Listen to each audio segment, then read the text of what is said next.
Assalamualaikum warahmatullahi wabarakatuh. Saya Bagus Mahardika dan saya akan menjadi instruktur kalian untuk memahami mata kuliah Rekayasa Piranti Lunak selama 1 semester ke depan. Baik, pertama kita bahas dulu tentang outline apa yang akan kita pelajari selama 1 semester ke depan, dibagi menjadi 12 chapter. Nah, di sini bisa dilihat bahwa chapter pertama yang akan kita mulai minggu depan itu akan bahas tentang apa itu rekayasa piranti lunak. Kemudian di chapter kedua kita akan bahas tentang analisa desain dari sebuah software. Chapter ketiga kita akan bahas tentang proses pengembangan sebuah software. Chapter keempat apa itu metode perancangan untuk pengembangan software. Chapter kelima yaitu adalah pencarian kebutuhan atau spesifikasi kebutuhan dari sebuah software. Chapter ke-6 kita akan bahas tentang pemrograman berorientasi objek. Chapter ke-7 kita akan melakukan pembelajaran tentang desain model software. Chapter ke-8 ada permodelan dengan UML. Chapter ke-9 ada use case diagram. Chapter 10 activity diagram. 11 entity relationship diagram. Dan chapter ke-12 kita akan belajar tentang manajemen project software. Kita akan bahas satu persatu. Yang pertama, di chapter ke-1 secara umum kita akan bahas tentang apa itu software, mulai dari definisi software, evolusi software, sistem software, jenis software, sampai ke komponen dari sebuah software. Nah, di sini bisa dilihat secara singkat ya, software itu adalah perangkat lunak yang tidak akan pernah usang, dia akan selalu berputar sesuai dengan metode pembuatannya juga atau metode pengembangan dari software tersebut. Nah, di sini kita akan bahas definisi software dan juga seluk-beluk tentang software menggunakan teorinya. Kemudian selanjutnya di chapter kedua kita akan bahas tentang analisa desain software, bagaimana proses pengembangan sebuah software dan juga faktor-faktor yang mempengaruhi bentuk software tersebut. Di sini misalkan ada sebuah contoh, di tengah-tengah itu adalah the product, ada information system atau bisa dikatakan juga sebuah software. Nah, di sini contoh-contohnya adalah sebuah software yang digunakan di perusahaan-perusahaan atau software enterprise.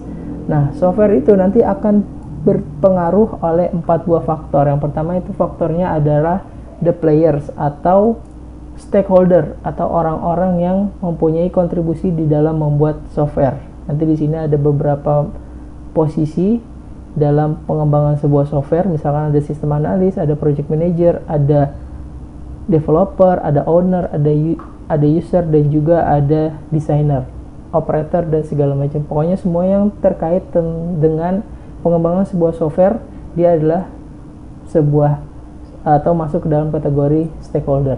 Kemudian di sebelah kanan ada yang namanya proses pengembangan sistem atau disebut juga dengan the process. Software itu tidak dibikin tapi di-develop istilahnya. Nah, di sini proses-proses pengembangan software itu tergantung dari kebutuhan atau dari project yang dilakukan. Nah, biasanya setiap project itu ada metodenya tersendiri. Nah, secara umum di sini ada yang namanya project dan juga proses manajemen, dan di dalamnya ada tahapan-tahapan atau fase-fase yang dikerjakan atau dilakukan dalam pengembangan software. Contohnya secara umum ada yang disebut juga dengan inisiasi, ada juga analisis, kemudian desain, dan juga implementation. Nah, itu adalah fase yang umumnya biasa ada di dalam pengembangan sebuah software. Kemudian ada faktor juga yang menentukan di bagian sebelah atas dan bawah, yaitu business drivers dan juga technology drivers. Bentuk software nantinya itu terpengaruh oleh 2 faktor ini. Yang pertama business drivers atau arahan bisnis. Nah, bentuk software akan terpengaruhi oleh bagaimana bentuk bisnis saat ini. Misalnya saat ini sedang booming adalah software ataupun pemasaran dengan menggunakan online. Maka di sini software yang dibuat harus bisa masuk ke dalam atau mengakomodir kebutuhan tersebut. Begitu juga dari segi teknologi. Misalkan sekarang teknologi yang sedang booming adalah menggunakan teknologi mobile, maka software yang dibuat juga harus bisa mengakomodir kebutuhan tersebut. Nah, di sini kita akan membahas hal itu pada chapter kedua. Di chapter ketiga kita membahas tentang proses pengembangan sebuah software. Nah, di sini kita akan bahas tentang asal mula sebuah project pengembangan software, itu dari mana, terus kemudian life cycle dan juga metodologi dalam pembuatan software.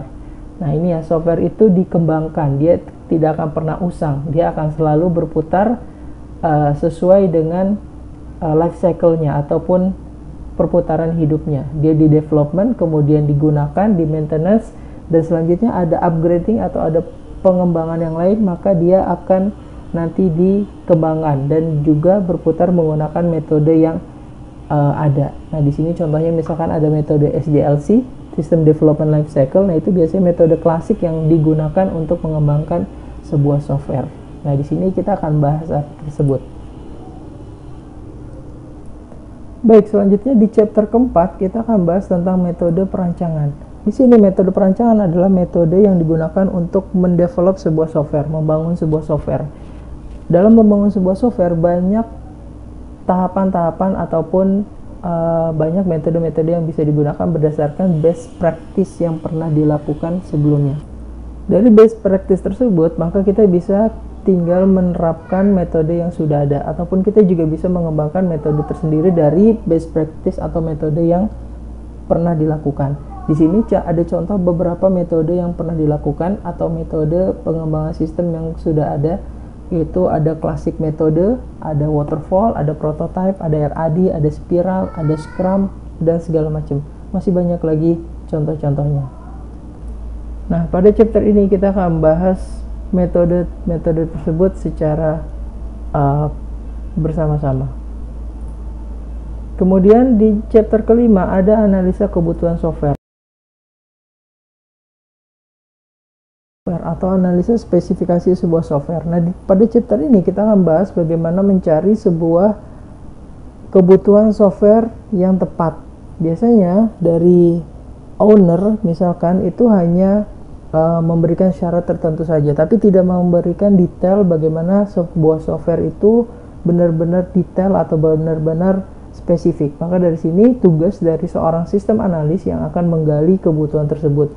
Bagaimana detail dari spesifikasi sebuah software, misalkan dari segi fungsinya, performanya, tampilannya, keamanannya, kualitasnya, dan segala macam. Nah, di sini nanti akan menggunakan beberapa metode untuk pencarian fakta terkait kebutuhan dari software yang benar-benar detail. Nah, di sini juga akan dibahas tentang pentingnya peran dari seorang sistem analis.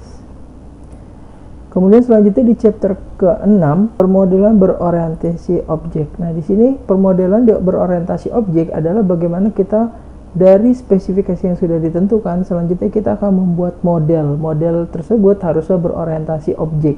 Kenapa? Supaya nanti bisa terstruktur dan juga bisa menghasilkan model yang sesuai dengan kebutuhan. Dalam permodelan berorientasi objek, di sini akan dilakukan biasanya proses abstraksi, yaitu bagaimana dari objek yang sudah ditentukan kemudian dilakukan sebuah desain berdasarkan hasil analisa dan juga hasil pengambilan spesifikasi atau pencarian spesifikasi dari software yang akan dibangun. Nah, di sini kita akan membahas hal tersebut, yaitu bagaimana mendesain atau pemodelan berorientasi objek. Kemudian di chapter ke-7 adalah desain model software. Di sini akan kita bahas tentang desain dari sebuah software. Desain yang akan dibahas itu secara menyeluruh. Ada yang mulai kita bahas dari data design, kemudian arsitektur desain, kemudian selanjutnya interface design, dan segala macam dalam bentuk desain. Karena informasi yang kita dapat dari pengumpulan kebutuhan atau spesifikasi software, maka harus diterjemahkan atau harus dibentuk dalam bentuk desain agar programmer dapat mengerti dan juga bisa membangun software sesuai dengan kebutuhan, yaitu berdasarkan desain yang dibikin. Nah, di sini kita akan bahas hal tersebut, yaitu tentang desain model sebuah software. Kemudian di chapter ke-8, di sini kita akan belajar tools atau alat untuk melakukan pemodelan tersebut. Supaya terstandar, maka diperlukan alat yang terstandar pula. Di sini alatnya adalah Unified Modeling Language, yaitu sebuah permodelan di mana di sini setiap model itu disesuaikan dengan diagram-diagram yang sudah ditentukan. Di sini contohnya misalkan untuk menggambar struktur diagram, dia menggunakan beberapa macam model diagram. Untuk menentukan behavior dari software juga ada diagramnya masing-masing, dan seterusnya. Nanti di sini kita akan bahas hal tersebut, yaitu bagaimana menerjemahkan dari bentuk spesifikasi kebutuhan software menjadi ke dalam bentuk model desain diagram. Kemudian di chapter ke-9 kita membahas satu buah diagram, yaitu diagram use case, di mana diagram use case ini merupakan adalah diagram dasar untuk membangun sebuah model software. Diagram use case ini bisa dikatakan juga diagram awal yang sedikit sederhana, yaitu hanya menggunakan acture dan juga ada beberapa simbol proses. Nah, dari dasar inilah kita akan mencoba membangun sebuah desain model untuk kebutuhan sebuah use case dengan beberapa case study. Nah, kemudian selanjutnya di chapter ke-10, lanjutan dari use case adalah membangun sebuah activity diagram supaya kita tahu alur dari cara kerja software yang akan dibangun. Nah, di sini kita akan membahas hal tersebut, bagaimana membangun sebuah activity diagram dengan menggunakan Unified Modeling Language. Di chapter ke-11 kita akan bahas tentang ERD. ERD ini lebih ke arah pembangunan sebuah database, di mana nanti dari pembentukan kelas diagram selanjutnya dibuat sebuah entity diagram, maka bisa menggambarkan bagaimana bentuk database dari sebuah software yang akan diperlukan. Nah, inilah salah satu diagram yang penting ya, salah satu diagram yang perlu dipelajari, karena nanti di sini akan menggambarkan bagaimana kebutuhan database dari sebuah software. Kemudian di akhir kita akan mempelajari bagaimana manajemen sebuah project software itu berputar. Nah, di sini kita akan menjelaskan definisinya, fungsi dari manajemen project, siklus hidup manajemen project. Nah, di sini kita akan fokus membahas hal tersebut.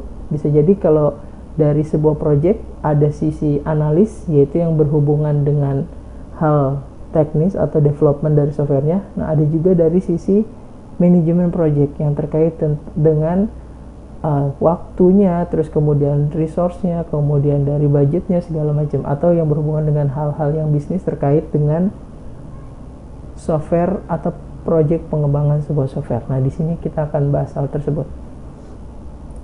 Nah, mungkin itu saja yang bisa saya sampaikan. Kita bertemu minggu depan dengan memulai chapter pertama. Nah, silakan disimak video-video yang akan diupload. Silakan di-subscribe jika video ini bermanfaat dan di-like. Terima kasih atas perhatiannya. Assalamualaikum warahmatullahi wabarakatuh.